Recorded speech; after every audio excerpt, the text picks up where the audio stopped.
in itself divides, but it creates thinking around it, where many other things are also involved, that may actually grow us apart more. Let's head to the continent's east, where the first phase of talks between Ethiopia's government and the Oromo Liberation Army, OLA, began in Tanzania on Tuesday. Oda Tabi, a spokesman for the rebel group, says the foes kicked off preliminary negotiations at a semi-autonomous region of Zanzibar. Now, Tabi says the initial talks are intended to establish a foundation for more extensive discussions in the very near future, adding that Kenya and Norway are mediating. The death toll from a suspected Kenyan starvation cult climbed to 90 on Tuesday, including many children. The update comes as police say investigators were pausing the search for bodies because the morgues were full. The discovery of mass graves in Kahola forest near the coastal town of Malindi has shocked Kenyans, with cult leader Paul Thengi accused of driving his followers to death by preaching that starvation was the only path to God. There fears more corpses will be found as search teams unearthing 17 bodies on Tuesday. What has happened here is the discovery of serious crimes against the law of Kenya and against international law. It's not a small matter. It's a grave matter. Up to now, we have also rescued quite a number of people, including 3 who have been rescued today, this morning.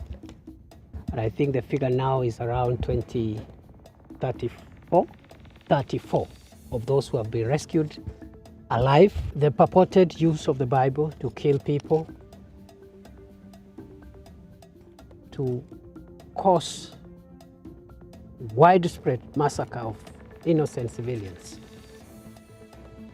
Still in East Africa, Kenya's opposition party, the Azimio la Umoja coalition, has suspended talks with the government after a stalemate on the inclusion of members of parliament. Aden Canaan and David Sokin, speaking on Tuesday, Member of Parliament Othende Amolo stated that the stalemate can be resolved by 3 options only.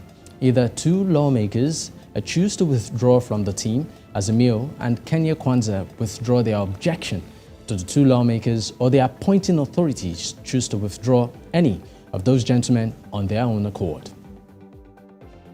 Now, Sudanese refugees have been receiving aid in neighboring Chad from the United Nations Refugee Agency after fleeing the shooting and bombings in Khartoum since fighting erupted between 2 generals who seized power in a 2001 coup. According to the United Nations figures, Chad is already hosting between 10,000 to 20,000 people who have fled the fighting. أمني ما في طردونا من السودان جينا تشاد ودايرين نودونا محل الأمن أمني ما في وأننا جينا ما عندنا ولا درجة ولا محل أكل ولا شراب يا هو جينا قاعدين ومحتاجين حاجات كتير وناس تعبانين مرة واحد ودنيا رمضان ولا عندهم أكل ولا شراب. بس يا توا جينا هني وتوا دايرين ناكل ونشربوا شيء ما عندنا هاي مشمات وفي النهاية دايرين ناكل وكده هاي فرشات ذات ما عندنا أنا تعبانين وما نقدر نرجع قدام هذه حاجات اللي عندنا كل ما نقدر نشيلها وأمن ذات خلانا فات حاجات بتاعنا كمان كله نعوتو شالو حرقوا بيوت ده كله هاي قتلونا وشالوا خلاص ده بس توا ما داير نرجع قدام يعني ورا. Mais d'autres qui viennent de la ville de Goïta, ils n'ont rien, ils ont perdu tout. Tout a été brûlé de l'autre côté, ils n'ont rien. Et les femmes nous ont dit qu'ils ont besoin de nourriture en tout cas. Ils disaient In the meantime, the Nigerian government says the RTS AS01 malaria vaccine is expected to be in the country by April 2024. The Minister of Health, who spoke at a press briefing in commemoration of the World Malaria Day on Tuesday, says Nigeria applied for the vaccine in the 3rd application window for the vaccine, which ended April 18, 2023. And of course, that's all on the news at this time. Back to you in the studio, Osan, Olive, and Joe. All right, I'm thinking you can see Olive somewhere here. I really do miss Olive, honestly. Yeah. But I wanna once again, you know, and we've done this Monday, Tuesday, and I probably would have to speak about it once again today. Yes, I mean, you know, it's all men this morning, you know. Yeah, absolutely. You know, it would have sort of, you know, struck a balance if there was, you know, some lady in there. Can we focus on the stories, please? I wanted to talk about the way religion could be a poison. We're talking about 90 people dead in Kenya. Really, really disturbing story there. I mean, initially we thought it was a small, I mean, probably the authorities in Kenya thought it was something really small, because I guess it was about maybe 1 or 2, you know, when the story broke out. The man was, you know, arrested. And then right now we are beginning to see figures. I mean, this is not the first time we are seeing such in the world. There was I'm trying to remember the name, Merson. I'm trying to remember that cult group. Helter There's the Heaven's Skelter. Gate. There's Yes, in the United Jonestown States. Helter also, Skelter. yes. I don't know if there's a movie to that too. Yeah. Where people are brainwashed using religion, you know, as a tool, and then they are brainwashed to do certain extremities. So this is not the first time. We've had series of such in the past. Now, the question is this. Some have said religion should be regulated. But again, some other people will say you cannot regulate people's worship. So the situation right now is what can the government do? How can the government come in? Of course, you have it also in mind that religious bodies are registered as NGOs. So in a way, they are not taxed. They enjoy a lot of exemption, you know, in terms of regulation and all of that. So it's a really, really disturbing issue that I think right now it's something that maybe cannot be swept under the carpet, and we might just need to introduce some sort of policy mechanism to, sort of quell issues like this. Really, really sad. I read the story of a young lady who is, I think she's an air hostess. She sold her land, quit her job just to be part of this group, right? And if you listen like that, you hear a lot of incredible stories. So you ask yourself, I mean, what do you tell these people? Do people Why so would you desperately want to go to heaven? Yes. I mean, why would you starve yourself and say, okay, because of that, that's the only way to meet God or to make heaven? And then you see people do all these things. I mean, we know some people who blow themselves up, you know, in the name of, you know, going somewhere, in the name of paradise. So, religious I don't know. extremities could happen Exactly. in one So form or the other. maybe some sort of regulation, I don't know, might just Absolutely. be the way. Maybe. All right. Dakpo, we'll see you again at 8 a.m. Thanks a lot for sharing the stories with us. Thank you for having me as always. All right. Thank you, Dapo. All right, you just tuned in. This is Breakfast Central here on News Central. Let's bring to you the front pages.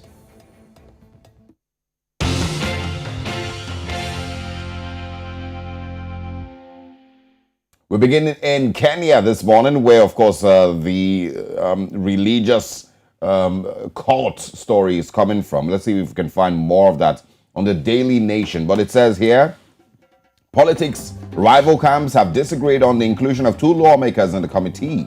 Raila talks flop as MPs feud. It says collapse also. It's 1 step forward, 2 steps back for the bipartisan talks led by representatives of President William Ruto and opposition chief Raila Odinga after the Azimio la Umoja One Kenya coalition yesterday declared the suspension of discussions until consensus is reached on the composition of the team, pages 4 and 5. And I hope that Kenyans are not distracted at this time, all right? The focus should be on improving on the welfare and the life of Kenyans across the country and even those in diaspora. It should have nothing to do with personal interests of anybody, but on that. And of course, I hope that Raila Odinga will be reminded at the end of these talks, whenever these talks begin.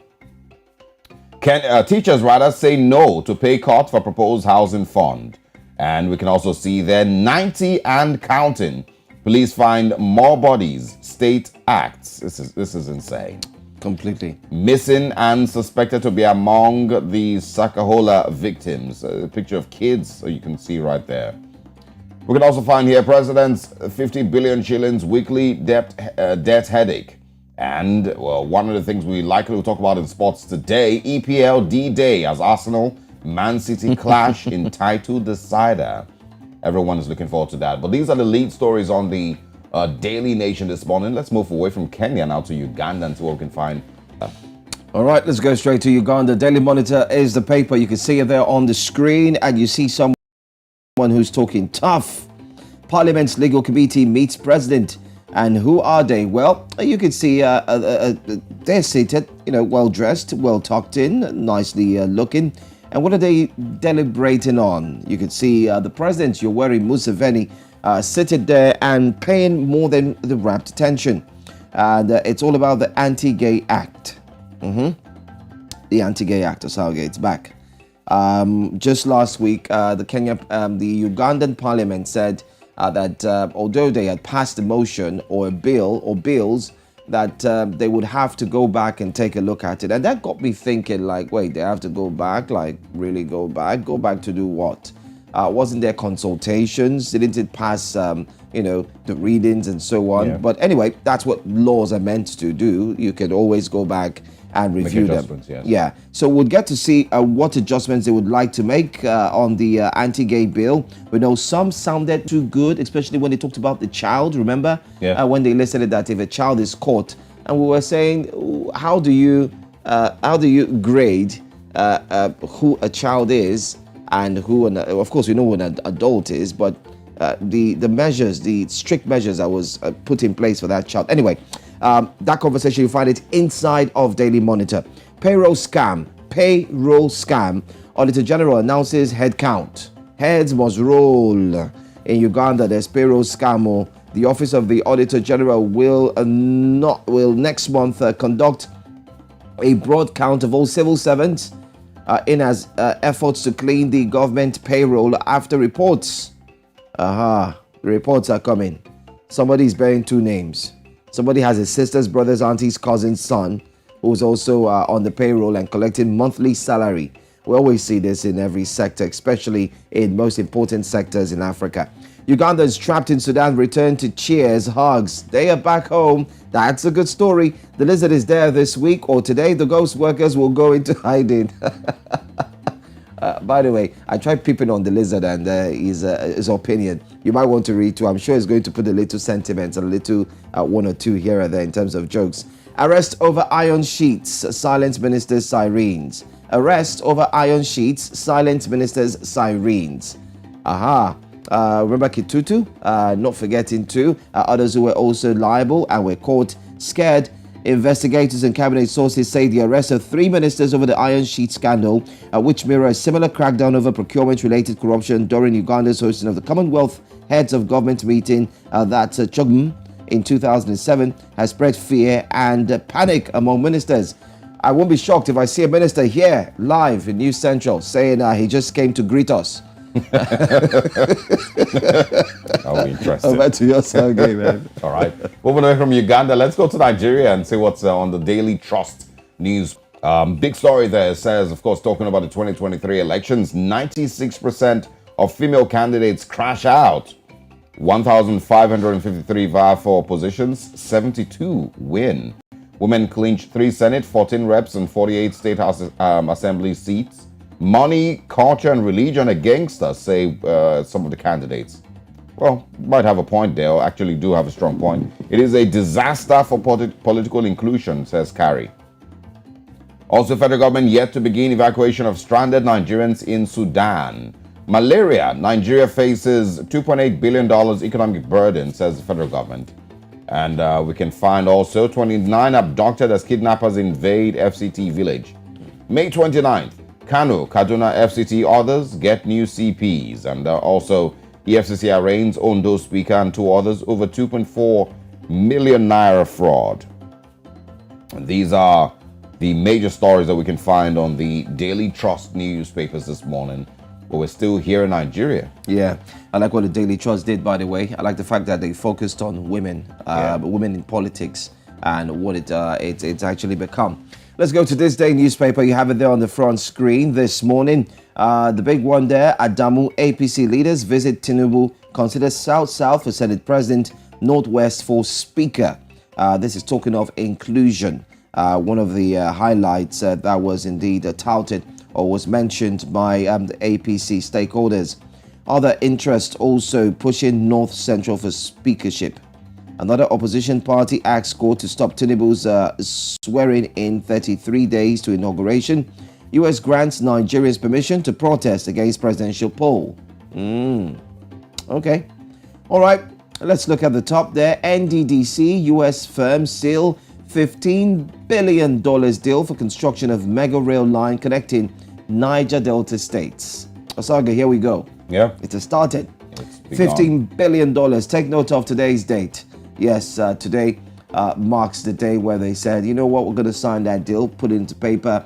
And of course, they made the announcements via the newspapers as well. Oshomole Peter's side, Wabote others charge commission to entrench sound corporate governance to attract private sector financing. Well, that's all you really have on the front page of this day. You want to pick it up? Yes, you should. Lastly, Nigeria spent $195 million to fight piracy in Gulf of Guinea in 2021. We have all that story for you on the front page of the newspaper. So do us a favor, make sure you pick whichever one interests you or one of them and you'd like to read the stories. Go ahead. We'll be back again with the front pages in the second hour. But in the meantime, let's go for that quick break. When we come back, the front pages are over. The top stories are next.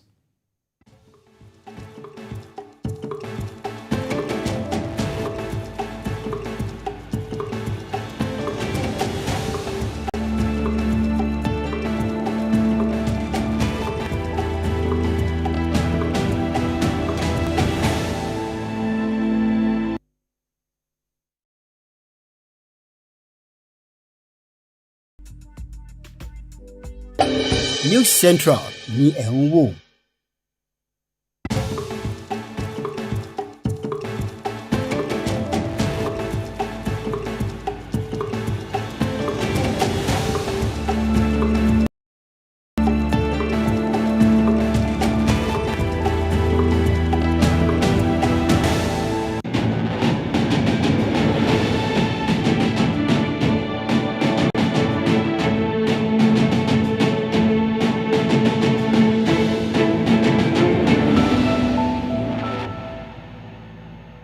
And we are live. Thanks for joining us. Let's start off our top story in South Africa. Children in South Africa who are subjected to incidents of domestic violence will now have an extra arm of protection from the country's legal system.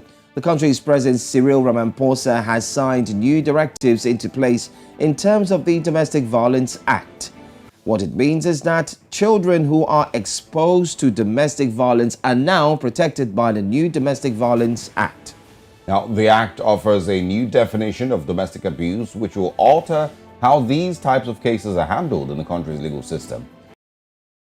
According to a study conducted by the World Health Organization in South Africa, 60,000 women and children are victims of domestic violence. Now, the new act aims to aid the country in its endemic of widespread gender-based violence, as well as the harm done against children within a household. Now, joining us is gender-based violence technical specialist, Dr. Mabena. Good morning, Doctor. Thanks for joining us. Good morning, and thank you very much for having me on your show. All right. For a long time, we've spoken about, helping with the, or reducing violence against women and children in South Africa. Every now and then we have those conversations on television. So, it's good news seeing that this, is coming into play here. But help us understand the background. Before the act was put in place, how were children of domestic violence generally treated in South Africa? So in South Africa, we've got various laws that have been in place to try and protect children and other people who are experiencing different types of violences, including domestic violence, but also sexual offenses. We've got the Children's Act that's always been in place that has really targeted at protecting children who are experiencing any form of physical or sexual violence, but also neglect. So that is when the abuse is happening to the child directly. So the Children's Act has always been in place to offer protection to children in that sense. Similarly, with the Sexual Offences and Related Matters Act, children who, if any service provider, be it a teacher, a healthcare worker, a social worker, had any reasonable suspicion that a child was being sexually abused, had a legal duty or a legal obligation to report that suspicion of sexual abuse to the police or to child protection organizations. So this new act is really just it's an additional tool, as you rightly said, to also protect children who are not necessarily are receivers of the abuse themselves, but are being exposed to abuse within the settings where they are living at, their domestic settings. So be it abuse that's happening between their parents or abuse that's happening between any other adults within the spaces where they are living in, that is now also being protected within this amended Domestic Violence Act, where children can now be protected from experiencing or observing or being exposed to that kind of violence that occurs within their households. Interesting. But what does this new Domestic Violence Act mean? I mean, what will happen to children now that the president has come out to make this law clear? So the previous act that I already mentioned to you gave the legal obligation to report to only certain service providers to report the suspicion of violence, as I said.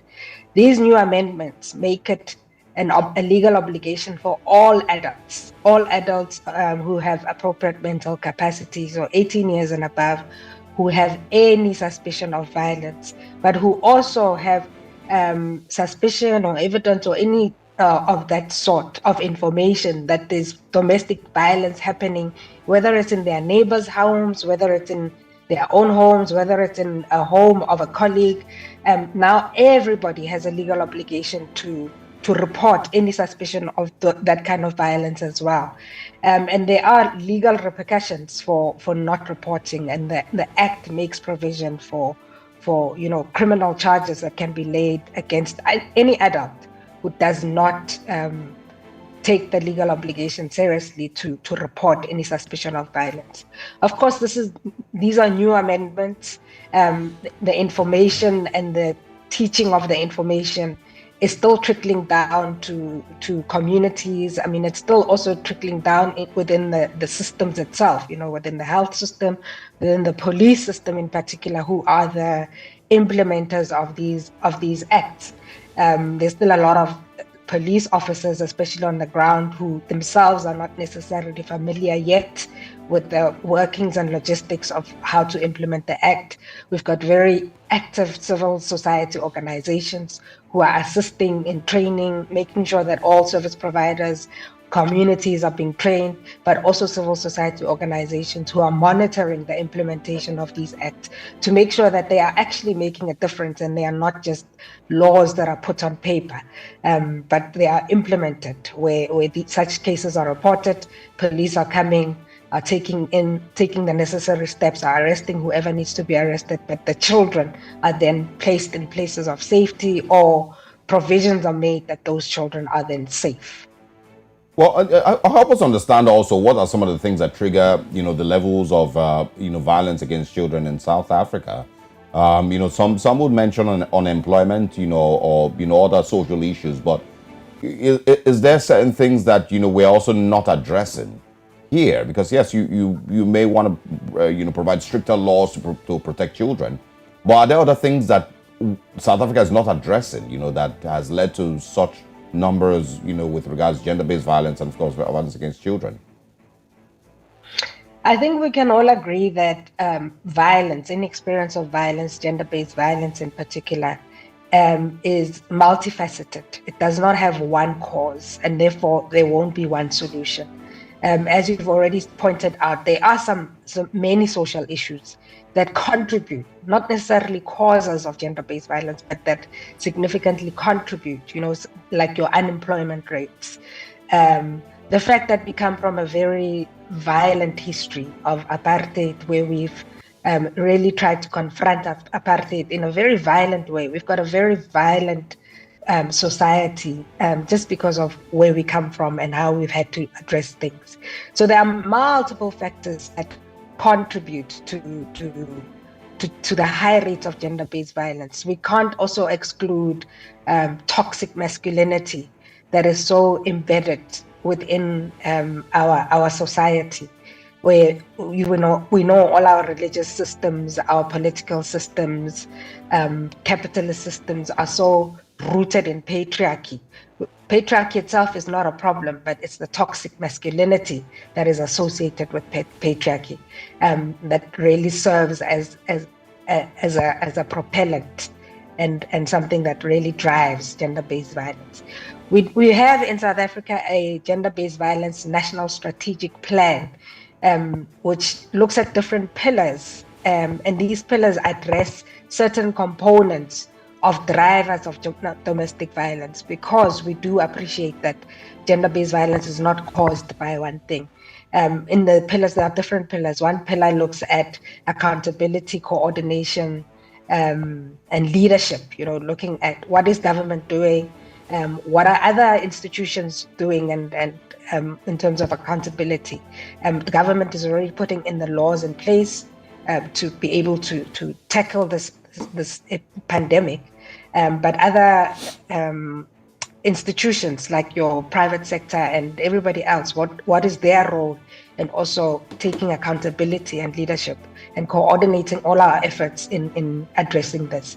And there are other pillars, to build social cohesion and to increase prevention programs, where we are implementing different types of strategies. There are strategies to try and work with particularly the vulnerable people, adolescent girls and young women, to build their social assets in terms of knowledge about gender-based violence, in terms of the laws, in terms of access to economic opportunities, going to school, all of those, which when we do address, seem to form some kind of a protection to these young people who are particularly most vulnerable to violence. But we are also doing programs where we work with young boys and men, where we are addressing toxic masculinity. We are trying to promote positive masculinity, and trying to deconstruct that notion that patriarchy or masculinity should look in a particular way, so that women and children, but also men, are also protected a little bit better. And then there are other pillars as well that are addressing other things like economic strengthening, where there are programs that look to empower people, men and women, to have some kind of gainful ways of making a living, be it informal employment or informal employment, because that seems to also be another significant driver. And then there's a pillar that looks at research, different researchers around the country, to look at what practices people are putting, what communities are putting in place in terms of protecting themselves, protecting their families, protecting their children against domestic violence. So we are really looking at multi-pronged approaches to address all these factors that contribute to gender-based violence. It's a lot of work. It's a whole lot of work, and it's heartbreaking, to still hear, that there's the level of patriarchy and of course, toxic masculinity, which you mentioned repeatedly, is one of the reasons behind some of all of this, and it tells, that the work that needs to be done, will take a while, and it needs to start from the young, South African boys, the family values that are also taught. It's so much, because if you look at the figures, statistics with gender-based violence across the continent, South Africa has very, very heartbreaking figures. So what would you say, what would you talk a little bit more about the patriarchy and of course, what the family needs to be doing, if we need to change these things in the next decade? Yeah, thanks for that question. I really think that your last comment actually starts to touch on what possible solutions may be. And it starts with us. It starts with individuals. It starts with what we do in our own families and our own homes, and the kinds of conversations that we start having with our own families, with our own children, where we start deconstructing this nature of men should be this particular way, women should be in this particular way. Because if we try and build this image that a real man, and I'm using the word real man, as a socially constructed concept, should be like this, should work, should be able to provide, should be able to fight, should be able to. And when men and boys are not able to provide because of these high unemployment rates that we are seeing, are not able to express their own emotions because traditionally boys are told men don't cry. If we are not addressing those issues and starting to having honest conversations with our boy children, our girl children, and our fathers in particular, and start healing certain wounds, we are not going to be able to win this battle. We can throw all the money in the world by putting into place these laws and all these other systems, but if we are not having the real conversations that start helping people heal, helping men heal, then we are not necessarily going to see the change that we want to see in society. Men have a very important role to play, but the expectations that society sometimes places on men ends up fueling to the toxicity that we see as a backlash because they are unable to meet certain expectations. Well said. Thank you so much for joining us, gender-based violence technical specialist, Dr. Nguklen Mabina. We appreciate your time. Thank you very much. Thank you for having me on your show. All right. All right, let's take the conversation further, away from South Africa now. 2,500,000 kwacha has been paid to over 1,000 beneficiaries in emergency cash transfer in Gwembe district in southern province of Zambia. Gwembe District Commissioner Kilian Chikandula says 1,287 people have received their 5 months arrears, which government was owing them. Well, Mr. Chikandula says the payment will positively mitigate the financial challenges people in Gwembe have been facing. Speaking when he graced a function where the payments were made, the district commissioner said the payments of emergency cash transfer will continue until all eligible beneficiaries are indeed cleared. Well, this is taking the bull by the horn and ensuring that the action is indeed done. In other words, if you're owing them, make sure you pay them. Yesterday, we did talk about the 100% increase in a different part of the country. And most importantly, we also talked about certain things that are taking place in the continent where people are working, they're not getting paid, and then we have issues of ghost workers. So when you have one out of many, it's worthy of commendation to say, well done, although it took so long before payments were made. Talk about 5 months and even more than that. But then again, we say it's a welcome development, and we hope that all the arrears will definitely be paid. All right. But of course, we'll continue to follow up, and see where this also leads in Zambia. Interesting conversations across the continent this morning. Just heartbreaking, with the one in Kenya. And we, of course, will probably, stop by and mention it again. Currently have 90 people reportedly dead, and conversations. And the weirdest part is Pastor Paul Mackenzie was not fasting. He was eating. Yes. He was eating fat. Yes. So it's a case of, I'll call that wickedness. I'm not even sure what word to call it. So two things that I feel like, and I probably will make an Instagram video about this later. Two things I feel we need to look at are, how people are so drawn to religion that they then lose, their, and I don't want to, but they lose common sense. How are you so drawn to religion and the promise of paradise and the promise of virgins, if it's the other religion, Islam, that you lose, a thing called common sense? How does your pastor convince you to do things that he wouldn't do himself? And I mean, it would never make any sense, but we see these things happen every now and then, and you realize that, the fact that you think that, it's a wild thing to do, there's a lot of other people who would easily do it. I saw pictures of people who have been there for months, and they were in a forest. They have been there for weeks or months, starved to death, and they were looking like actual skeletons because the pastor had promised them. But I mean, it's really now left for the Kenyan government to investigate, because Paul Mackenzie Danger, I think that's his name, will claim he would, of course, go to court to defend himself, that he didn't force anyone, or he hasn't committed any crimes. But you do recall what the paper said yesterday as well, that he also came out to make mention of a statement that with what they're going to, with what they're doing, there'll be consequences. All right. Now, I wonder why a pastor, or in quotes, would say there will be consequences. So I did take a look back at that statement made, I mean, on the front page yesterday, follow up to what we have today. What could be the likely consequences? The consequences could either be, one, were they harvesting their organs? Could it be a case where you had other people who are, in quotes, known, who are part of this? Because names need to be mentioned. Sadly, if you come down to this part of Africa, West Africa, Nigeria to be precise, there was a certain case of a Clifford orgy. Yes, I remember. Yeah, way back some years ago. One who was, in quotes, they called him a cannibal.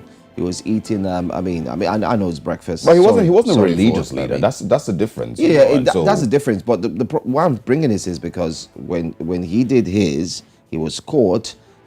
Certain numbers and cards were found with him. The cards of names of prominent people. How did you get this card? How did you get associated with this person? Okay, we're trying you. We're taking you to court. Till today. Yeah. You know, I mean, so it raises the question, and is what I probably would ask much later. You know, what is the limit that you would go for your pastor or for your religious leader? What are the you know, the kind of things that he might advise you to, or might, you know, tell you to do that will make you say no? You know, I mean, I believe in God and whatever it is, you know, that you teach, but this particular one, no. Don't bathe for 3 days. Don't brush your teeth for 3 days. I wouldn't even do that. Don't do this. Don't do that. I wouldn't even do that. Yeah. Anyway, it's a thing in Africa that I think Africa needs to wake up to. There are also talks around that religion was not brought by Africans. It was actually sold to Africans. We don't want to go into that discussion. Yeah. I don't even know if our traditional religions got people that intoxicated. I don't, you know, have any memories of you know, massacres on this level or suicides on this level because the, you know, traditional religious, you know, God had advised, you know, because the Dibia, as it is called in the southeastern part of Nigeria, had advised people to kill themselves, advised people to, you know, do things like that. I understand that, you know, they would always, and funny enough, they always would demonize traditional religion and things like that. But I've never heard, you know, of this level of indoctrination or intoxication by traditional religious, you know, leaders or traditional religion generally. Maybe I'm ignorant. I don't know. Complete radicalization. Complete one. That's sad. All right. Sports is up next. Let's take that break and bring to you Sports Update.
Welcome back. It's so lovely to be back doing what I love to do best, talking sport. It is Breakfast Central, and it's time to take you to the world of sport. Now, for the very first time in his young collegiate career, Nigeria's Godson Ogene Brume was named the U.S. Track and Field and Cross Country Coaches Association National Athletes of the Week.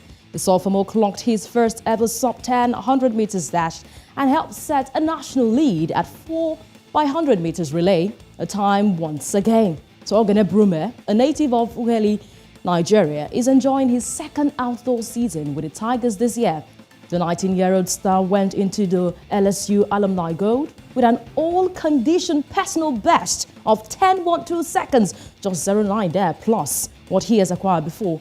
From last year, Tom Jones Memorial, that's entering the past week, he has only ran one previous 100 this year, clocking at 10.13 seconds at the Lloyd Wheels Invitational. In just his second 100 meters race in the season, Godson blazed his way to a slightly wind-aided time of 9.97 seconds on Saturday. So, Nigeria should be happy that they've got one athlete doing them proud over there for the collegiate athletics. We're waiting ahead of that Paris 2024 Olympics. We cannot wait to see Nigeria clinching gold once again the 100 meters. Moving away from athletics, let's take it to the world of basketball. The Basketball Africa League BAL on Tuesday announced that the 2023 BAL playoffs and the finals, previously scheduled to tip off on Sunday, May 21 and conclude on Saturday, May 27, will now tip off on Saturday, May 20. Now, the scheduling changes were made so that all 4 quarterfinal games can be played over the weekend. The top 4 teams from the night conference, the group phase, which will take place at the Hassan Mustafa Indoor Sport Complex in Cairo, Egypt from April 26 today to May 6, will join Abidjan Basketball Club, the ABC Fighters from Côte d'Ivoire, AS Douanes from Senegal, Rwanda Energy Group, who they call REG, from Rwanda, and the Stade Malien from Mali in the Basketball Africa League playoff, which will feature a single elimination tournament and finals at the BK Arena in Kigali, Rwanda. All road leads to Cairo for the night conference, where basketball returns once again to Africa. Now, time to take it to the world of football as South Africa Premier Soccer League club Mamelodi Sundowns goalkeeper Rowan Williams has equaled the record of most games without conceding a goal by former Orlando Pirates goalkeeper Monip Joseph. That's from the 2009 to 2010 season, after his 17th clean sheet of the current campaign. And the Brazilians won victory over Richards Bay at the South African PSL. Now, the win also means that Mamelodi Sundowns extend their unbeaten run in South Africa PSL this season to 21 games. The Brazilians, who wrapped up 2022-2023 Premier League season with 7 games to spare, have stretched their lead to 18 points over second-place SuperSport United, who are also involved in the battle for second spot with Orlando Pirates and Kaizer Chiefs. Still talking football, we take you to the Spanish La Liga. History was made yesterday and Real Madrid were in the forefront of that. But it was all about Girona's Tati Castellanos from Argentina, who became the first player to score 4 in a La Liga games against Real Madrid this century, as they see 4-2 win over Carlo Ancelotti's side, whose faint title hopes were dealt another blow on Tuesday. Now, with 7 games to spare, second place Real Madrid are now 11 points behind Barcelona, who will face 10th place Rayo Vallecano on Wednesday. Madrid went into this encounter, the midweek round-off of fixtures, with 11 points adrift of their bitter rivals, with 8 games left. And this deserved defeat, as I would call it, could see the gulf widen even further between Real Madrid and Barcelona. Girona picked up where they left up at the start of the second half, as Castellanos quickly completing his treble before adding a 4th and rendered Lucas Vazquez the late goal irrelevant. It all ended over there 4-2. Vinicius Jr. could not even, save the day, as Karim Benzema is injured at this time. But Castellanos is the second player to have put 4 goals against Real Madrid after the likes of, from Borussia Dortmund, Lewandowski from 2013. So 10 years going down, Castellanos has done another record against Carlo Ancelotti, Real Madrid. All right, still talking football, let's take it to the Premier League and see results from the games played yesterday. Wolverhampton Wanderers and Crystal Palace had to draw. Aston Villa had a 1-goal lead at home against Fulham. So Leeds United 2-0 against Leicester City. Leicester City still standing above the relegation zone, but just 1 point ahead of Everton, who are sitting at 28. But today would be a big decider in the English Premier League, as we've got one game, juicy one to look at for. And that should be 2 coaches that have been there, done that before with one club, but now they are separate ways, as Manchester City will take on Arsenal. Arsenal are the elephant that do not want to fall from the table. But let's see if Manchester City can do the job done at the Etihad. Manchester City will welcome Arsenal at home at the Etihad. Other games to expect, we'll see West Ham United against Liverpool, what plays 7th, and we've got some others. But let's see the standings right now in the English. You want to know that Arsenal are leading with 75 points, and they will be welcomed by Manchester City at the Etihad, who have got 70 points, so 5 points adrift. If Manchester City can get the job done with more goals today, of course, they would just go 73 points with just 2 points adrift, and that, you should say, hand the league over to Manchester City. If Arsenal can hold their own, as they've never won a game since 2015 against Manchester City away from home, if they can break that record today, so they will stay at top there, sitting at 78 points. That's getting all 3 points. But Pep Guardiola does not believe that Wednesday's clash would be Arsenal's. He says it will be Manchester City, but the players will have to hold the destiny at hand, grab their destiny, snatch it over there at the Etihad. Do what they can only do best at the Etihad over there and make sure that they get a treble, winning the league back to back to back. I cannot wait for this encounter. Joe, Osa, I'm very sure you relish this one. Well, it's a big game today for all the Udokas out there. Sorry, for all the Arsenal fans out there. It's a big game. If they do not win this one, I hope they know it's going to go down the slope from there, because every other team would start to see them as a naked club. In other words, they are now porous. Come on. They drew first blood from them.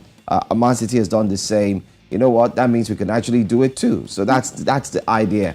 But then again, I'm looking forward to the games. Both sides have got some odds, like trouble to look out for. For Manchester City, they've got one guy that has scored 48 goals at 96 shots on target. And that's just 50% target accuracy for Erling Haaland. Now, for Arsenal, they've got a back problem. That's William Saliba has not been, fit. And they've got one boy, Rob Holding, who is not doing so well, and he's always prone to a red card.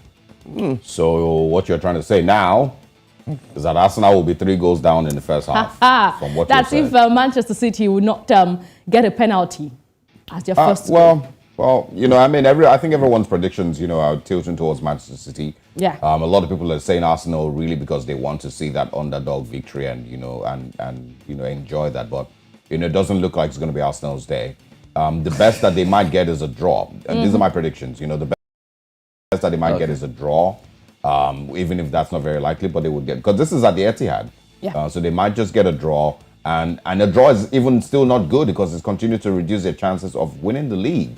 And the number of points that they have separating them. Manchester City still has 2 games at hand. So it's not, this games that they have.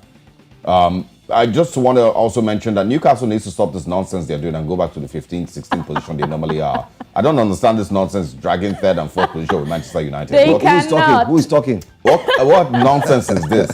It's starting to be very annoying.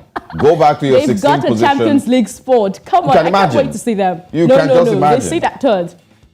And come to think of it, they have not even explored their financial potential yet. At all. They have not touched it yet. They're just picking little players. I want to say kudos to Newcastle. I think they are the underdogs this season who have proven that. The Cinderella team. They kind of remind me of Leicester, what we saw in Leicester. Oh, sadly, Leicester has become a shadow of itself right now. Yeah. Very likely going to be relegated. Sad. They are just 1 point above relegation zone, but.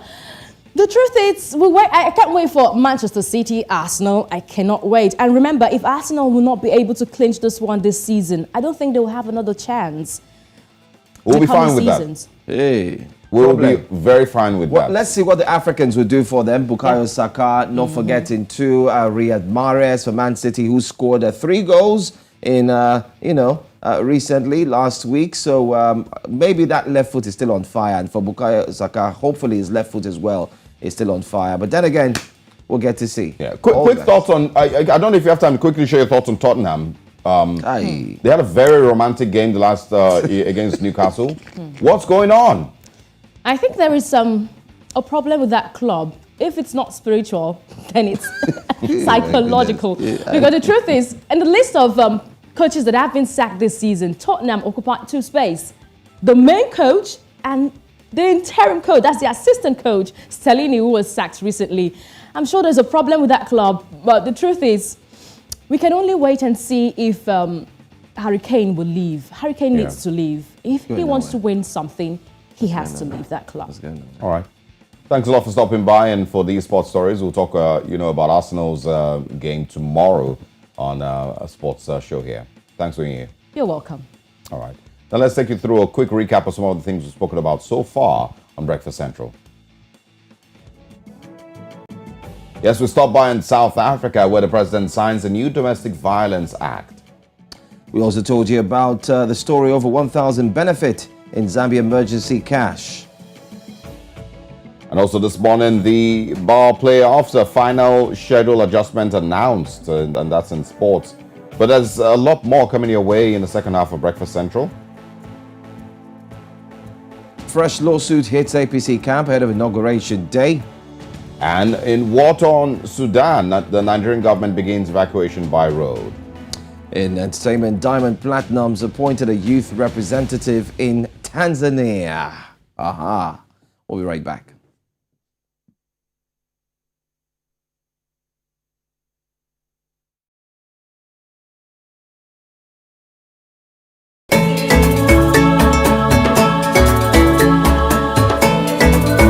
The youth has 60% of its entire population, and it's time for their voices to be heard loud and clear.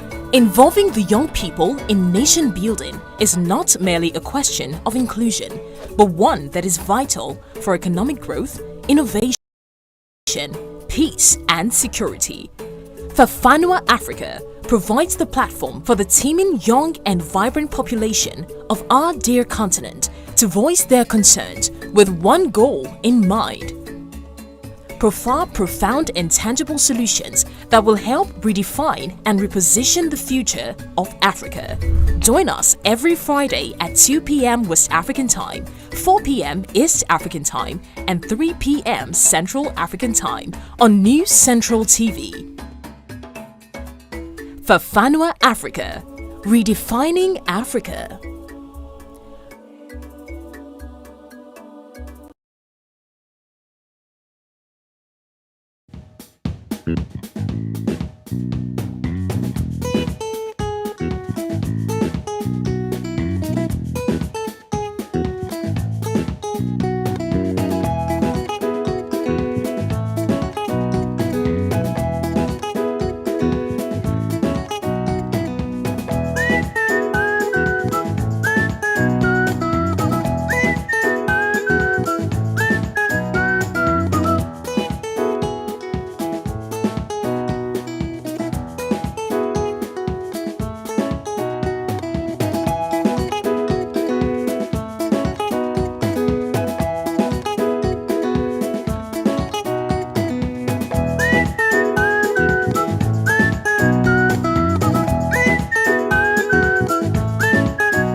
Reaching you live from Lagos, Nigeria, this is Breakfast Central. I am Dakbo Adigboye. And of course, we begin in North Africa, where boats transporting migrants of different nationalities arrived in the port of Gaborone after being rescued by the Libyan Coast Guard. The Libyan Coast Guard recovered the bodies of 11 drowned migrants, including their child, after their Euro-bound boat sank off the coast of Libya, and saved the survivors of the shipwreck, who were able to swim to shore. The Coast Guard also came to the aid of at least 4 survivors of the shipwreck who were able to swim to shore after the sinking. It is the latest migrant tragedy off Northern Africa, after a migrant boat sinking last week went west of Tripoli, killed at least 34 people. In East Africa, a Sudanese refugee has been receiving aid in northern Chad from the United Nations Refugee Agency after fleeing the shooting and bombings in Khartoum, since fighting erupted between two generals who seized power in a 2021 coup. According to United Nations figures, Chad is already hosting between 10,000 to 20,000 people who have fled the fighting. طردونا من السودان جينا تشاد ودارنا يدونا محل الأمني أمني ما في وأننا جينا ما عندنا ولا درجة ولا محل أكل ولا شراب يا هو جينا قاعدين ومحتاجين حاجات كتير وناس تعبانين مرة واحد الدنيا رمضان ولا عندهم أكل ولا شراب بس يا توا جينا هني وتوا دايرين ناكل ونشربوا شيء ما عندنا أي مشمات وفي النهاية دايرين ناكل كده أي فريشات ذات ما عندنا أنا تعبانين وما نقدر نرجع قدام هذه حاجات اللي عندنا كل ما نقدر نشيلها وأمن ذات خلانا فات حاجات بتاعنا كمان كله نعوتو شالو حرقوا بيوت ده كله أي قتلونا وشالوا خلاص ده بس توا ما داير نرجع قدام يعني ورا. Mais d'autres qui viennent de la ville de Goïta, ils n'ont rien, ils ont perdu tout. Tout a été brûlé de l'autre côté, ils n'ont rien. Et les femmes nous ont dit qu'ils ont besoin de nourriture en tout cas. Ils disaient Akil Mafi. Mais la question d'eau c'est plus qu'urgent. On doit faire quelque chose parce que des pertes de maladies hydriques et des dysenteries, des diarrhées et consorts. The death toll from a suspected Kenyan starvation cult climbed to 90 on Tuesday, including many children. The update comes as police say investigators were pausing the search for bodies because the morgues were full.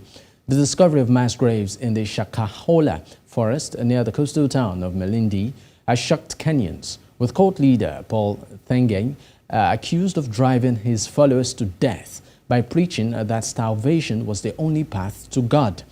There are fears more corpses could be found as search teams unearthing 17 bodies on Tuesday. The first phase of talks between Ethiopia's government and the Oromo Liberation Army OLA began in Tanzania on Tuesday. Oda Tabi, a spokesperson for the rebel group, says the foes kicked off preliminary negotiations in the semi-autonomous region of Zanzibar. Tabi says the initial talks are intended to establish a foundation for more extensive discussions in the very near future, adding that Kenya and Norway are mediating. In Southern Africa, President Cyril Ramaphosa announced that the ruling African National Congress, ANC, resolved that South Africa should quit the International Criminal Court, ICC. He was speaking during a press conference co-hosted with the visiting president of Finland. Ramaphosa says the decision, which follows a meeting of the ANC, was reached largely because of what is perceived as the court's unfair treatment of certain countries. Earlier, political analyst Omri McGoley joined us from Gauteng province, Alberton, to unpack this development. In South Africa, we have been very unhappy with the ICC. The way it has handled, especially African countries, and it has been inconsistent in terms of handling the big powers. When we look at the Libya story, how Gaddafi was treated, and the other Middle East issues, how they were handled, and also how they handled the issue of Palestine. For us, it has not been consistent, and so most people are discussing about ICC. We have been unhappy with its lack of consistency. So we are not really surprised that the ruling party decided to maybe quit it now. In West Africa, the Nigerian government says the RTS AS01 malaria vaccine is expected to be in the country by April 2024. The Minister of Health, who spoke at a press briefing in commemoration of the World Malaria Day on Tuesday, says Nigeria applied for the malaria vaccine in the third application window for the vaccine, which ended April 18, 2023. This is coming after Nigeria failed to apply for the vaccine before the second application window closed in January 17, 2023. Earlier on the news, we were joined by the founder, Join the Cast Initiative, Rabah Okosun, to discuss this. It's like a relentless sticky note. that needs to be in front of everybody's faces because it's a serious issue that accounts for 60% of outpatient hospital visits, and it's something that it's not rid of yet because Nigeria is a tropical society. We're always on the move. Our society isn't that type of society where things can be close-ended. So we need to constantly always keep putting that message out there. It's not only about just World Malaria Day. It should be a general thing throughout the year where the government is focusing on trying to eradicate or putting measures in place to at least prevent or curb or do something, whether it's curative or preventive.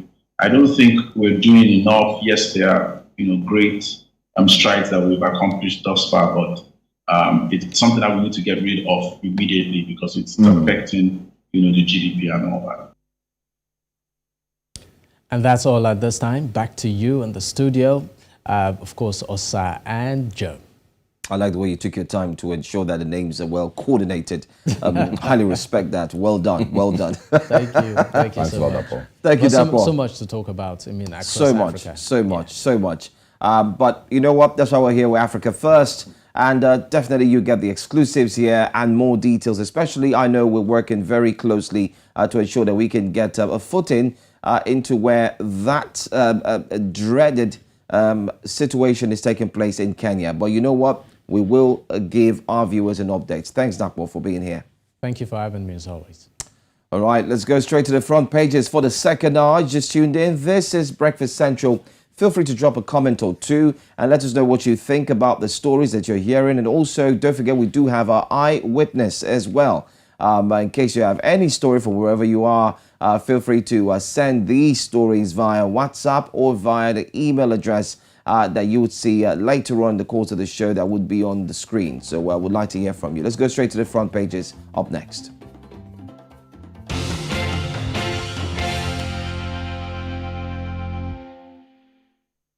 And we begin in Nigeria on the Daily Sun newspapers. It says there, National Assembly leadership and ministerial positions, or posts rather, lobbyists besiege Tinubu.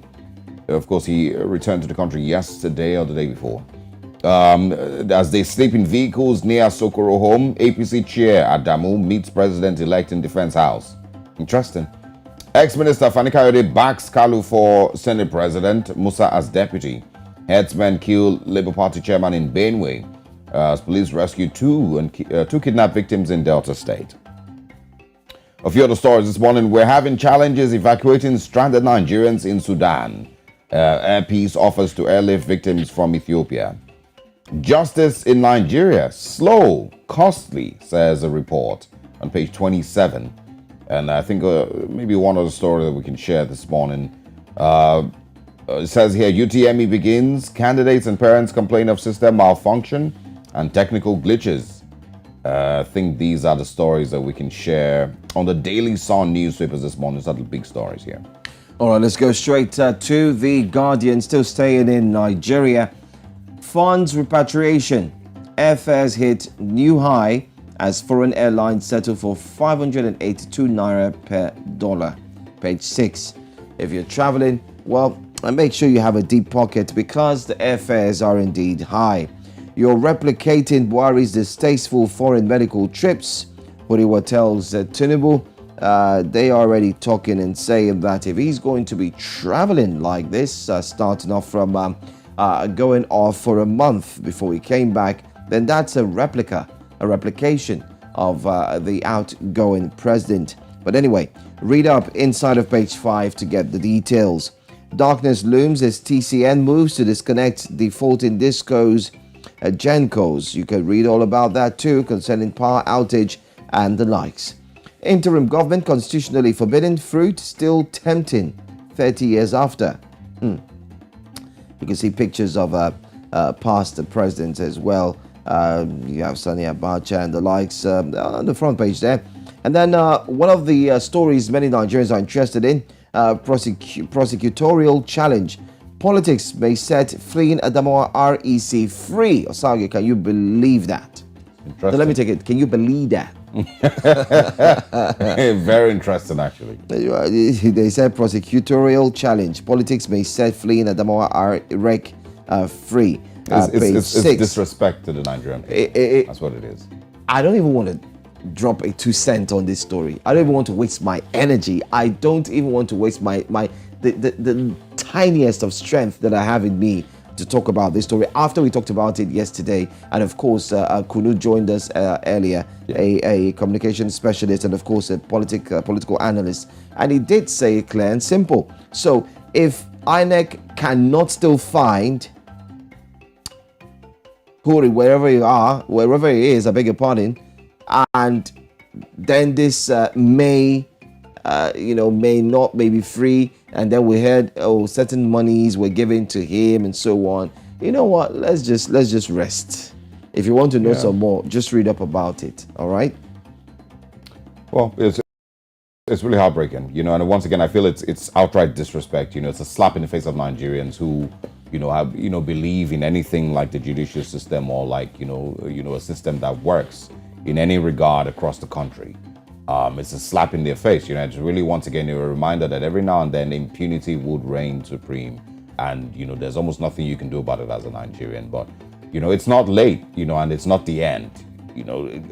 At some point, there's still a part of us as Nigerians that want to believe that the right thing will be done.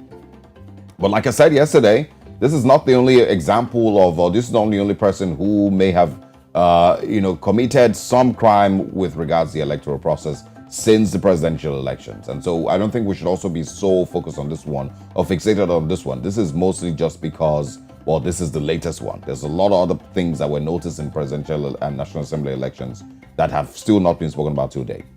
But let's move away from Nigeria to what we can find in South Africa, Sowetan. It says here, progress versus inaction. While a Nyubeni trial begins, the search for wanted, I don't know how to pronounce this, murder suspects is stagnant. Also, Lesotho cops say SAPS, and that's the South African police, I think, have not asked for help to arrest fugitives. Tavern mass deaths. Picture from, of course, the courtroom you can find on the screen right there also. And why is that guy smiling in the courtroom? He's having a good time.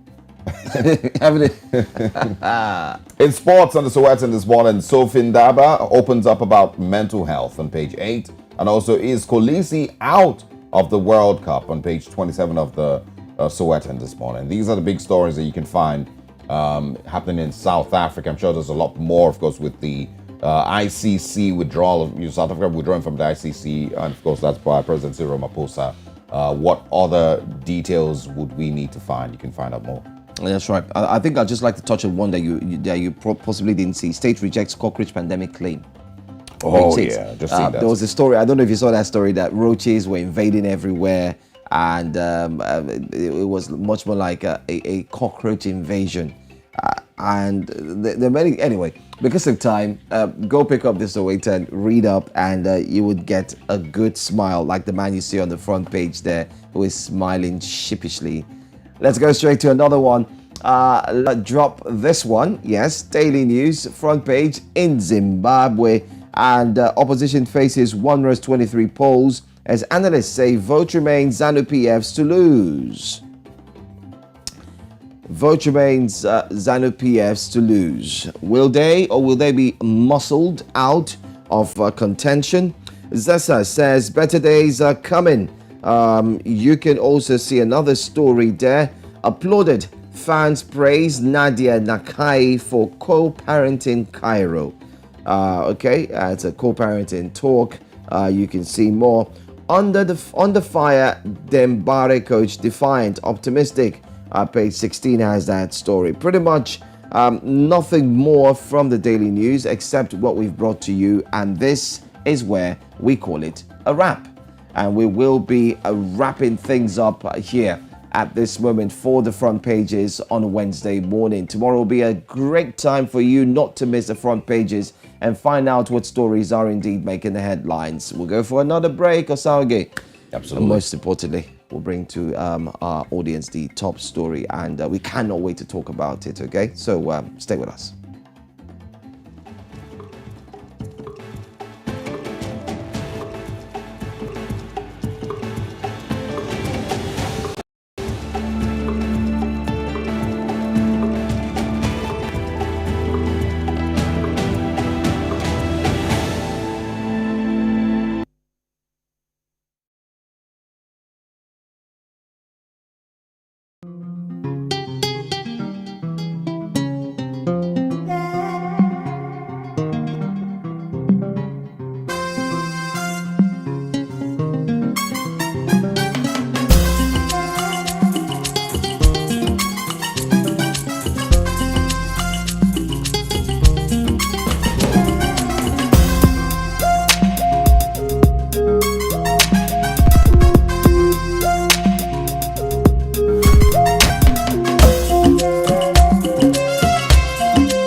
Opinions are free, facts are sacred, but truth is universal. How, in practical terms, can we, for instance, de-escalate the tension? President must see himself as the President of the Federal Republic. On Digi 360, we give you a complete dose of everything. I hardly believe what politicians say in this part of the world. A new Nigeria is possible, a future is possible. We delve into the issues, dissect it so that you can understand it, use it to take action. Digi 360, dissecting the issues.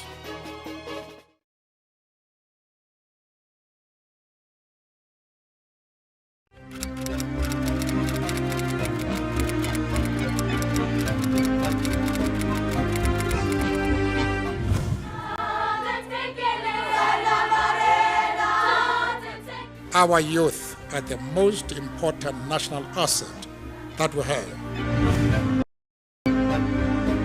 Did you hear the stories of Africans who fought for their independence, bring 30 free countries in just 10 years? Did you hear of the heroes who fought battles that are just like yours?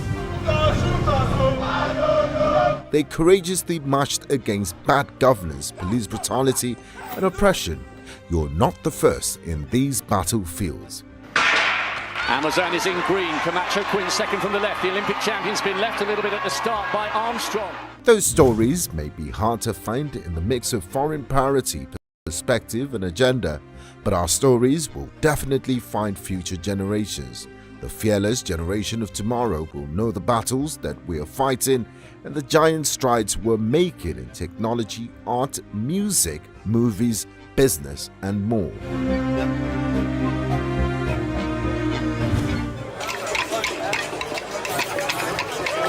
They will know our wins and losses, our stories and the influences of our evolving and diverse cultures.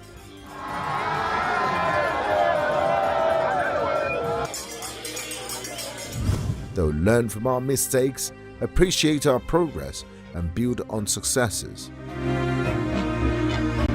With our stories and their relentless ambition, we will be one step closer to the Africa of our dreams.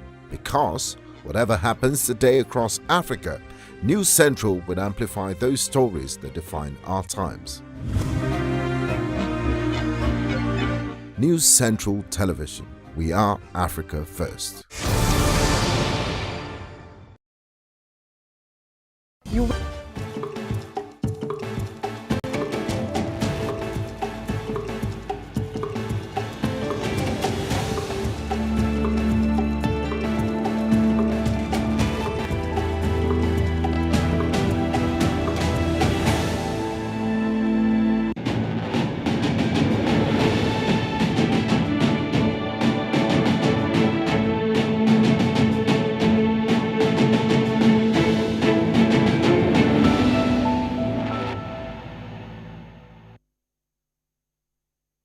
A fresh motion on notice seeking to stop the inauguration of the president-elect Bola Ahmed Tinubu as Nigeria's next president on May 29 has been instituted at the Court of Appeal in Abuja. The suit was instituted by Ambrose Owuru, who is constitutional lawyer and a past presidential candidate who ran for the presidency under the platform of the Hope Democratic Party in 2019. Listed as respondent to the motion on notice are the President Muhammadu Buhari, the Attorney General of the Federation and Minister of Justice Abubakar Malami, and the Independent National Electoral Commission as first to third respondents, respectively. Now, Owuru in the suit is praying the Court of Appeal to prohibit President Buhari, the AGF and INEC from inaugurating the 2023 president-elect on May 29, claiming that he was the valid winner of the 20 had not spent his tenure as required by law. He's also seeking to stop any other move towards the inauguration of Bola Ahmed Tinubu or anybody else as successor to Buhari. We are joined by political analyst Ademola Akinbola. Good morning, Mr. Akinbola. Thanks for your time. Thanks for joining us this morning. Good morning. Thanks for having me here. All right. Some might describe Owuru's moves as pretty bold.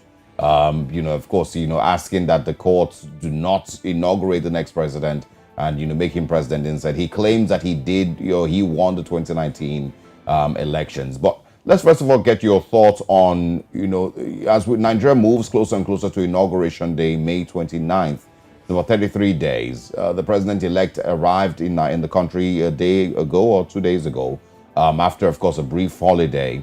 There were questions about his whereabouts, but of course he is back. So let's get your thoughts on the controversy that has surrounded, the steps towards Inauguration Day, including the court cases. Okay, I managed to pick a few words from your question. I guess the audio quality will get better with time. It's normal after every election for controversies, and we have established procedures for resolving post-election issues. The courts are there. I so much believe in the judiciary. That is all we have for now. Those who have lost elections,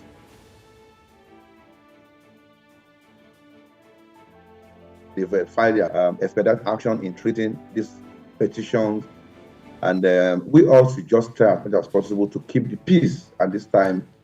It doesn't serve any purpose for us to continue to eat up the polity, to continue to incite ourselves, to continue to say things that are capable of setting the country on fire.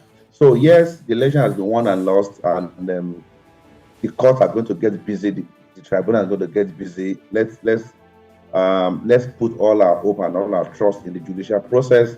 But while that is going on, it's very important that we also know that a lot of jostling has been going on, a lot of lobbying has been going on, a lot of dynamics are shifting. The federal government has insisted that inauguration will go ahead as scheduled on May 29th to ensure that we have a peaceful inauguration. Thereafter, the attention will shift back to the tribunals, and the whole nation is waiting with bated breath. So it's okay for the controversies to be on. There's nothing we can do about that. We are in a democratic environment, freedom of speech, freedom of action. So people have the right to express themselves the way they feel about how the election has gone. People have the right to go to court. People have the right. But what we do not have the right to do is to incite each other. We do not have the right to set the country on fire. The courts are there. Let's just stick to the judicial procedures and let's wait for the outcome of the court's decision. All right. There's still calls from different quarters concerning televising the electoral process, the judiciary, the judicial process, especially looking at the tribunal. Do you suggest that this should be one of the ways to go in order to instill possibly transparency, trust, and to rekindle the interest of many Nigerians who may have lost interest in the judiciary? Yeah, you also you agree with me that no matter what the judiciary does, people will always complain. Those who feel that they are the receiving end will complain. People will protest. People call the judiciary all sorts of names. Okay, but as Democrats, once the tribunal proclaims a decision, you can appeal to the Supreme Court, and once the Supreme Court takes a stand, we all should abide by it. Okay, the technicalities of the law and all of that, let's leave that to those who are learned enough, whose trade is to deal with the judiciary. You and I, we probably are not experts in those areas. Yes, the judicial process has always been faulted. Okay, there is hardly any election that hasn't gone to the Supreme Court, and there is no decision that has not been faulted. If you get back to 1979, in the era of 12 2/3, every pronouncement of the Supreme Court on presidential election appeal has always been faulted. Okay, and we just need to get better as a nation and as a people. Unfortunately, this country has never been an election in the history of this country. It has been the most keenly contested election in the history of this country. So It is natural for all these emotions, it's natural for all these controversies. A lot of things are flying right and left, but hey, let us remain Democrats. Let's believe in the judiciary. We've got no choice. If we refuse to believe or trust the judiciary, we take the law into our hands, then we do not want to think of what such consequences would be. But Mr. Akimola, I'm sure you also wouldn't blame Nigerians who have lost faith in the judiciary. It's not because they're undemocratic or because they are, unpatriotic citizens. It's simply just because, just like INEC and a few other government agencies or, government bodies, they have not been able to prove or show Nigerians reasons why Nigerians should have faith or believe in the process that they, of course, are set up for. It's not Nigerians' fault that the judiciary has that level of doubt hanging over it. Right from the Imo State election, if you remember, from Hope Uzodinma being made governor when he was he came out fourth in the election, and the Nigerian judiciary was not able to necessarily prove to Nigerians how he came up with that, or Supreme Court rather, proved to Nigerians how he came up with that decision well enough. But let's move away from that. We'll probably come back to judiciary later. I want to talk about the president-elect. He arrived in Nigeria 2 days ago. After, of course, more than 30 days where there were already questions with regards to his whereabouts and what was going on with him and his health. He came back to Nigeria. He was met at the airport, and while waving to supporters, Nigerians noticed something, which was, it seemed to be a medical device or something of that sort, which was shown in some of the pictures and videos of the president-elect. It is said to be a PICC line. Of course, it's not been proven exactly what it is, and these are, really just the thoughts of people who had seen this. And of course, there have been many insinuations as to what it might be doing there, or why he might need it, considering his age and some of all of that. This has brought us back to conversations about the quality of health of the president-elect. So, Mr. Akimola, I want to get your thoughts on this, and if you think that these are legitimate fears that Nigerians should be concerned about, and if the president-elect must, at this time, speak with Nigerians to clarify his health and, his health status. Okay, I struggle to pick most of the things that you said. I don't know why the audio quality is not really excellent this morning. But I think I got the point about the need for him to be forthright with his health status. He needs to come clean, right? Going by the image that that came on towards the end of your question, the man keeps saying he's healthy. Okay, in the absence of a contrary proof, in the absence of a medical report that says he's not healthy, what can we do? I have concerns over his health. There are concerns over a man has the right to be healed.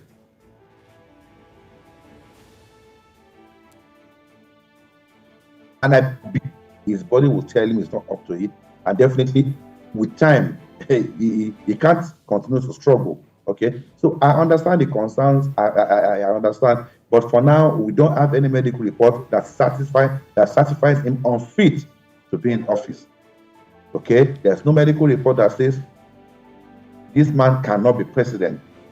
So all we can do is to continue to just hope for the best and continue to pray for him. Okay, I do not have a medical report that counters what he's telling us, and I don't think you do have one.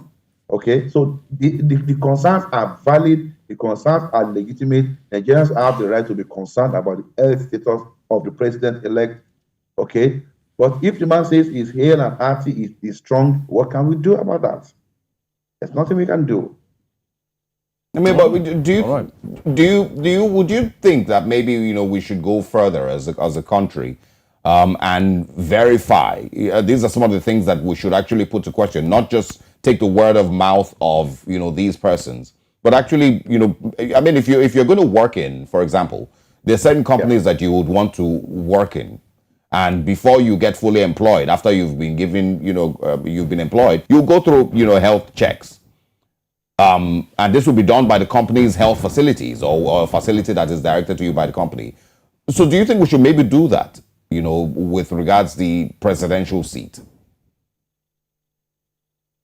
Say that again, please. I'm not sure why my sound is not very clear. I'm asking if Nigeria as a country should find better ways of verifying the health status of people trying to be presidents. Oh yeah, yes. Well, I think even as journalists, we have a duty there to investigate. The Nigerian media should stop purveying rumors that are being peddled on the street. Let's do the investigative work. A lot of people are saying a lot of things that we as media practitioners, we are just too happy to help them to spread that information, even when we are not sure of the veracity. So it builds us as media practitioners to also investigate. And going forward, maybe the Electoral Act needs to be tighter in terms of the health status of whoever is going to contest to be a governor or to be a president. Maybe we want to insist on a comprehensive medical report being attached to the nomination form or to the application form. We want to see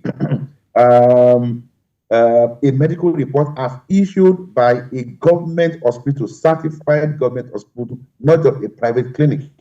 Okay? Going forward, maybe we want to consider that so that we avoid a situation where we are not sure of the health status of the. I think that's one way that we can address this issue. But for now, we seem to be stuck in court. We seem to be stuck with this situation where we are not sure of his health status. The man says he's healthy, and people keep saying it's not healthy. Pictures are showing that probably he has a steroid, whatever it is. Okay? But for now, it's too late for us to do anything about that. It's going to be inaugurated on May 29. Okay? And as human beings, the best we can do, or the least we can do, is to continue to pray for him. That if anything heals him, he should get better. That's the least we can do. But going forward, I would strongly recommend that in subsequent elections, INEC should insist on a comprehensive medical report should be submitted. Not just to fill a form and say, I'm okay. There should be a medical report that is independently procured, not the one that you, as a candidate, will go and get. That INEC doctors would also be present when such medical examination is being carried out. So I think that is just the way forward. There's nothing we can do about the current situation. We just continue to pray, just continue to hope for the best, and we look forward to governance, because there has been a lot of politicking. Let governance start. Let us begin to feel the effect of the new government. Let us begin to see improvement in the standard of living of the people. Let there be peace in Nigeria. Let the economy pick up. Let things begin to work the way they should work. We spend so much time bickering, fighting, arguing, quarreling over the political process. We've gotten this far. Inauguration is barely a month away. We don't know what will happen between now and then. Nobody knows. And we wait for the Supreme Court. And after that, I think we should just rally around, support whoever emerges the winner at the end of the day, and let's just move forward. We are not going to get better if you continue on this path of bitterness. The country is badly fragmented, and healing needs to take place. Reconciliation needs to take place. A government of national unity that factors the interest of all stakeholders.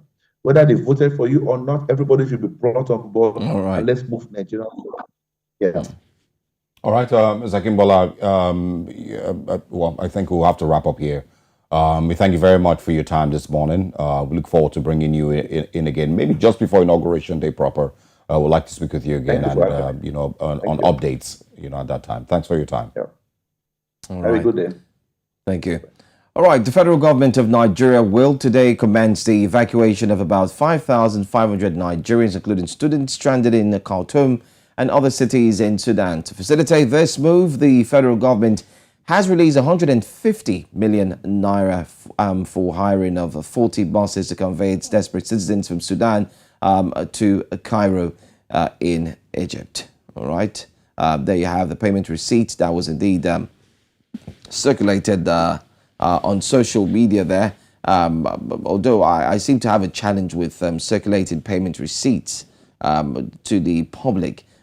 What's the federal government trying to prove? I mean, if you've done the payment and you just need to reach out to some of the students or the representative over there in Sudan, then that's fine. But we hope that they can arrive here safely. That's absolutely. our hope. That's our hope. The chairman of the Nigerians in Diaspora Commission, Abike Dabiri, has confirmed that the payment had been made by the Central Bank of Nigeria through the National Emergency Management Agency, and noted that the evacuees would take off Wednesday morning. Of course, she went on to tweet and, of course, share that information with Nigerians late last night, and she said in the morning, but in the dark shots at buses that will convey Nigerian students to nearby borders in Egypt, more buses are arriving, and of course, a bit of logistics delays and some of the all of that. The evacuation is taking place against the backdrop of a 3-day ceasefire that started at midnight on Tuesday, and it was declared by the Sudanese Armed Forces and the Rapid Support Forces.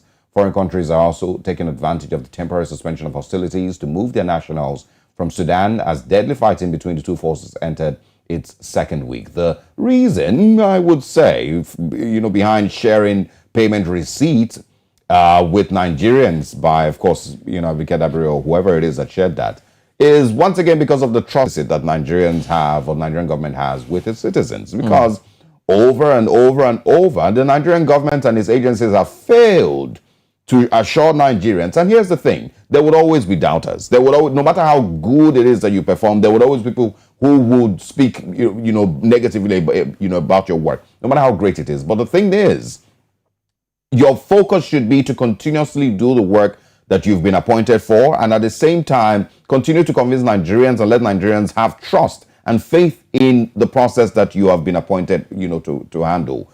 Abike Dabiri has, unfortunately, always found herself in one level of controversy or the other. And it's never because they are doing exceptionally well in helping Nigerians in diaspora. It's because she's getting into Twitter fights or arguing with people on Twitter or calling people Mugu on Twitter or using words like disobedient and obedient and some of all of that, which is embarrassing for someone of her, who was supposedly someone of her caliber and the role that she's meant to have in government. And that's why there will continuously be a trust deficit. Focus on the things that are important and, the role that you should be playing instead of, argue with Nigerians on Twitter.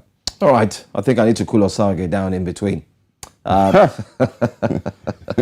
Coming up next, let's take it cool a bit. Let's go straight to entertainment, which comes up right now on Breakfast Central.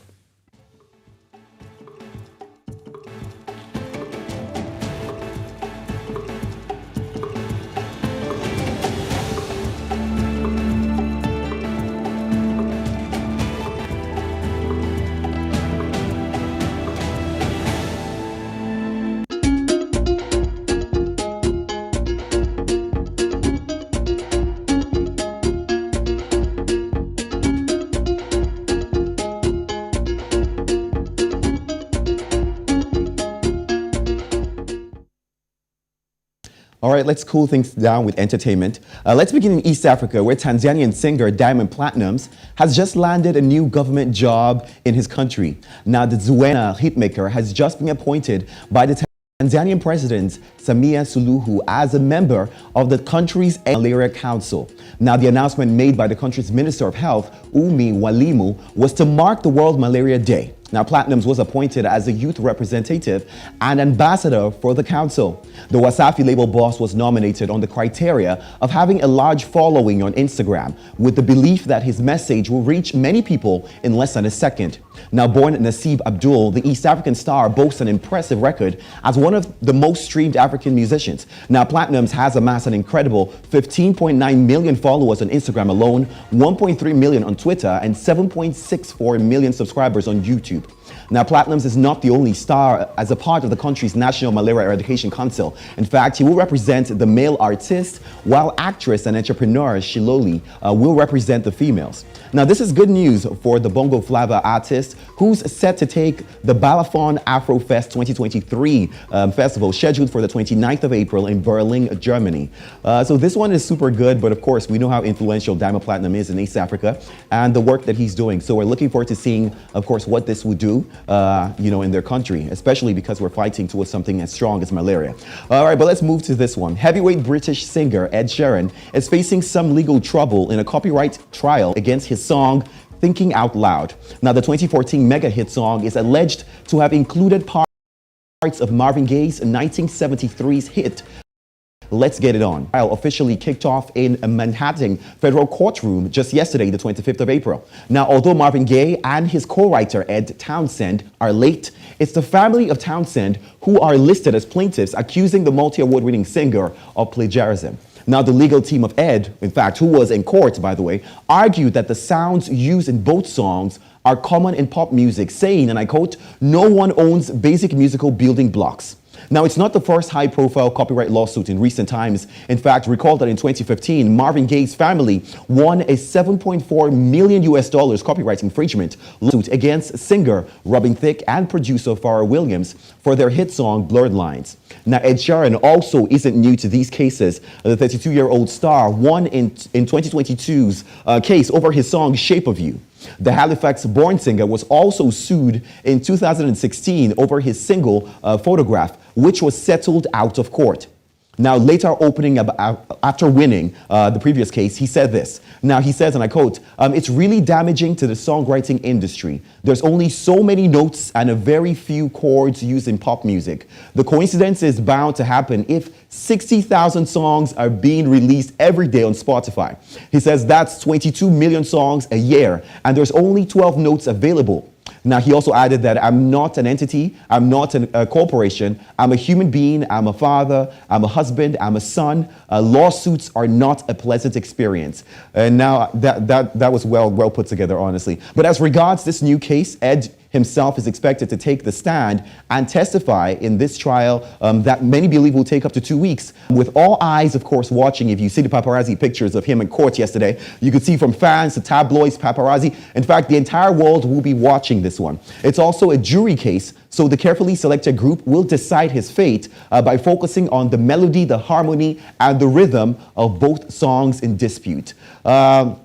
It's never easy for anyone, especially you can hear him talking, not just as a musician, but as a human being and a father. It can, of course, be daunting, especially when your fate is in the hands of people and the entire world is watching. But we'll see how this goes or pans out, and I'll give you updates, of course, as things come out. But I have to say, Ed did make a good point. Over 60,000 songs every day on Spotify, and over 20 million a year.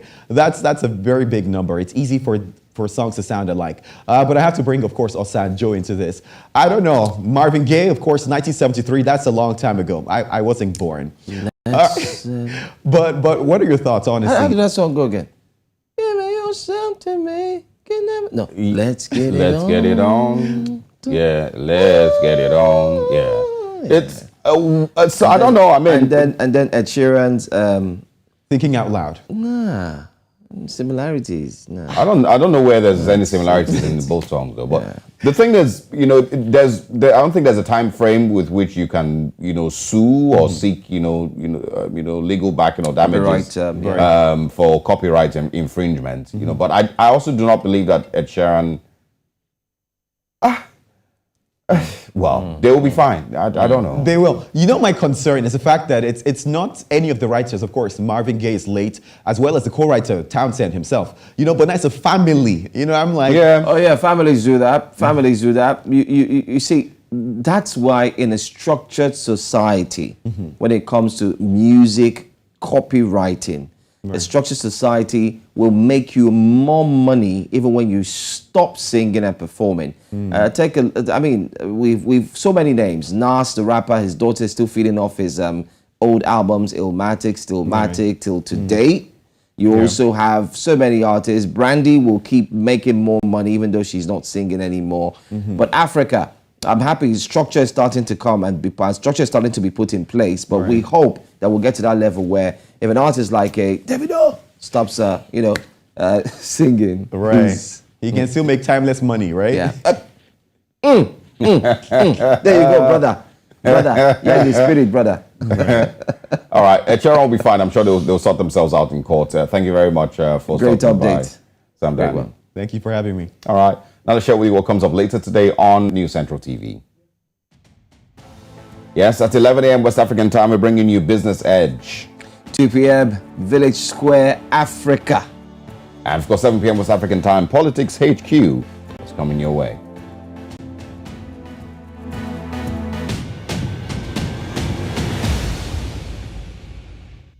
And this is where we wrap up proceedings for today. Thank you so much for spending your time and your Wednesday morning with us. We wish you a very, very interesting day ahead, and we'll be back here again tomorrow morning. I'm Osaogi Ogbonwa. And I'm Joe Hanson. Thank you for watching. Stick around. News Now comes up at 9 a.m. West African time. Until then, it's Odabo from me.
Togo, a coastal francophone West African nation on the Gulf of Guinea, sits on the edge of the Atlantic Ocean. It is known for its palm-lined beaches and hilltop villages. In Togo is where you will find Kutamako, a traditional settlement made up of fortress-like clay hut which dates back to the 17th century. The village is inhabited by the Batamariba people. Just like other countries across Africa and around the world, the people of Kutamako are now on a quest to find clean drinking water for themselves and their livestock. Je pense que l'État doit mettre en place des infrastructures pour permettre aux gens d'avoir de l'eau potable. And Togo could be on the verge of a breakthrough in that regard. The Togolese government is launching the National Strategy for Universal Access to Drinking Water and Sanitation. The program, which will require an investment of 2.2 billion euros, will accelerate the achievement of the United Nations Sustainable Development Goals (SDGs) in Togo by 2030. For a total cost of 1.450 billion CFA franc, the National Strategy for Universal Access to Drinking Water and Sanitation is one of the largest projects currently being carried out by Togo. The initiative, launched in the capital Lomé, will be implemented between 2023 and 2030 by the Togolese Ministry of Water and Village Hydraulics for the benefit of a population currently estimated at 8.4 million. According to official figures, the rate of access to drinking water in this West African country has increased. In Lomé, people appreciate the project and hope that it will soon cover the entire country. C'est une bonne initiative parce que il y a d'autres localités qui n'ont pas accès à l'eau potable. Mais si le gouvernement lance ce projet, c'est une bonne initiative. Comme ça, la population, toute la population aura accès à l'eau potable. C'est vrai si tu as un homme, tu as un homme. Donc, si un ami a besoin de l'eau, il a beaucoup de temps. Si tu as un homme, Any report of the first major United Nations conference on water in over 45 years says 26% of the world's population does not have access to safe drinking water and 46% lack access to basic sanitation. The United Nations World Water Development Report 2023 painted a stark picture of the huge gap that needs to be filled to meet the United Nations goals to ensure all people have access to clean water and sanitation by 2030.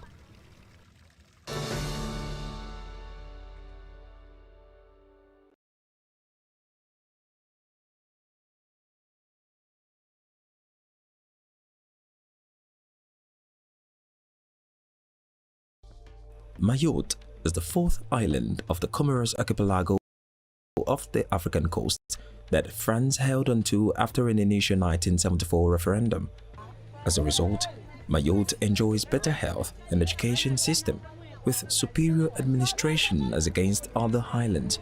Hence, the exodus of migrants from the neighboring islands of Comoros and Anjouan settling there as illegal migrants. The growing spate of violence, however, resulted in Operation Wambushu, which means take back. The operation, approved by French President Emmanuel Macron, aims to expel migrants from urban slums and improve living conditions for locals in Mayotte, as over 1,800 members of the French security forces have been deployed for operation, including hundreds sent from Paris, a move that has generated a lot of backlash from neighboring islands. This operation is clearly in contradiction with the spirit and the letter of the convention that unites our two governments since July 2019. There are people who would like to demonstrate their discontent, but the authorities forbid it. I really wonder if our authorities are there for us. While those without papers have been sent back to Comorian Island, Comoros said it had refused to allow a boat carrying migrants from Mayotte to dock, leaving migrants in a dilemma. Il a fallu affréter un bateau, il a fallu faire venir du matériel. On a 4 escadrons de gendarmerie qui sont là, une compagnie de CRS. C'est une première en Outre-mer. On a des renforts civils à la préfecture, à l'ARS, avec les pompiers. Raison pour laquelle le président insistait sur la nécessité du dialogue, mais jusqu'à ce qu'une compréhension commune soit trouvée. Et il est bien évident que cette histoire d'expulser vers Anjouan n'est pas acceptable. Now, a French court has halted the controversial clearance of the slum, which has sparked clashes between locals and security forces since inception.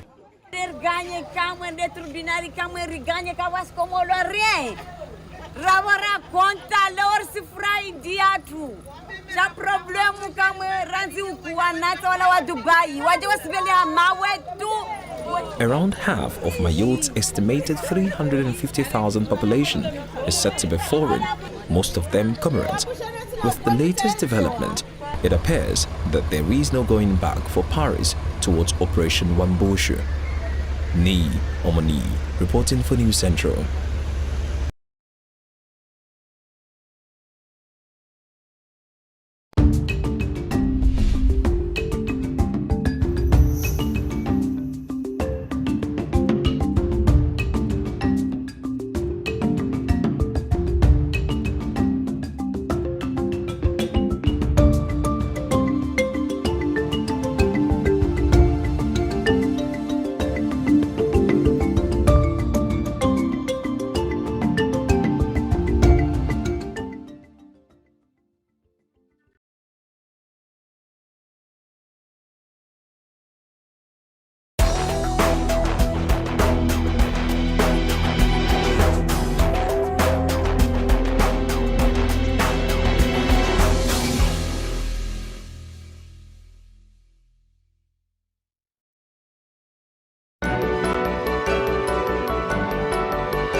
Live from Lagos, Nigeria, welcome to News Central Now on News Central Television. I am Dakbo Adigboye. We begin this hour with the latest development from Sudan in East Africa, where the UNHCR, the United Nations Refugee Agency, is scaling up to assist people seeking safety in countries neighboring Sudan, where the fighting looks set to trigger further displacement both within and outside the country. So far, the most significant cross-border movement in the region has been Sudanese fleeing to Chad and South Sudanese refugees returning to South Sudan. UNHCR and its partners have deployed emergency teams along the eastern border with Sudan to respond to urgent needs for protection and humanitarian assistance. The government of Chad and the UNHCR has initiated pre-registration activities to identify new arrivals and assess their needs. Since the beginning of the fighting, at least 20,000 refugees have fled across the border into Chad. طردونا من السودان جينا تشاد ودارنا يدونا محل الأمني أمني ما في وأننا جينا ما عندنا ولا درجة ولا محل أكل ولا شراب يا هو جينا قاعدين ومحتاجين حاجات كتير وناس تعبانين مرة واحد الدنيا رمضان ولا عندهم أكل ولا شراب يا هو داري ينقذونا بدارين عن هنا محل اللي انتوا دايرين تودونا دايرين منتظرينكم انتوا بس يا توا جينا هني وتوا دايرين ناكل ونشربوا شيء ما عندنا اي مشمات وفي النهايه دايرين ناكل وكده اي فرشات ذاته ما عندنا انا تعبانين وما نقدر نرجع قدام هذه حاجات اللي عندنا كلها ما نقدر نشيلها وامن ذاته خلانا فات حاجات بتاعنا كمان كله نيوتو شالو حرقوا بيوت ده كله اي قتلونا وشالوا خلاص ده بس توا ما دايرين نرجع قدام يعني ورا. Kenya's Interior Minister says the government of Kenya will do whatever it takes to convict Paul Mackenzie, the leader of the cult church, as the death toll from a suspected starvation indoctrination is now up to 90. The minister said the purported use of the scriptural book to cause the widespread massacre of innocent civilians cannot be tolerated under any law on earth. The death includes many children, and a search for bodies has been paused because the morgues are full. The discoveries of mass graves in Shakahola forest near the coastal town of Melinde has shocked Kenyans, with the cult leader accused of driving his followers to death by preaching that starvation was the only way to God. What has happened here is the discovery of serious crimes against the law of Kenya and against international law. It's not a small matter. It's a grave matter.